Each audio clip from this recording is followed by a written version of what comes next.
আজকে আমাদের রেসিপি কাটোয়া ডাঁটার শাক, যা আমরা বেশিরভাগ সময় ফেলে দিই। চলুন রেসিপিটি দেখে নেওয়া যাক।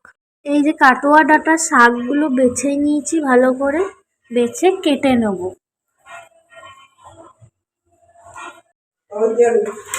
এই যে এখানে শাকটা কাটা হয়ে গেছে।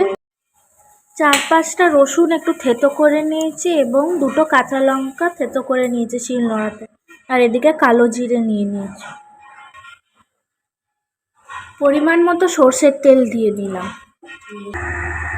কালো জিরেটা ও রসুনটা এবারে দিয়ে নেব, ও কাঁচা লঙ্কাটাও। ভাজাটা একদম লাল লাল হয়ে গেছে, এবারে শাকটা দিয়ে দেবো।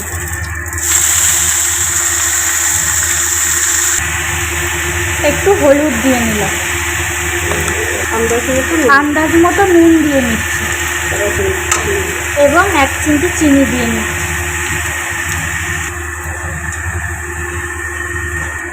এবারে শাকটা কিছুক্ষণের জন্য ঢেকে দেবো।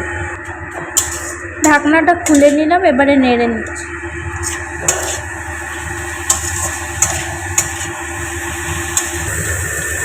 শাক আমাদের হয়ে গেছে, এবার এটা নামিয়ে নেব, তারপর আপনাদের দেখাচ্ছি। এই যে এখানে আমাদের শাক হয়ে গেছে, আমরা নামিয়ে নিয়েছি। যদি আপনাদের এই রেসিপিটি ভালো লেগে থাকে তবে একটি লাইক, কমেন্ট ও শেয়ার করে দেবেন এবং সবথেকে জরুরি যেটা, সাবস্ক্রাইব করে দেবেন চ্যানেলটি। ধন্যবাদ।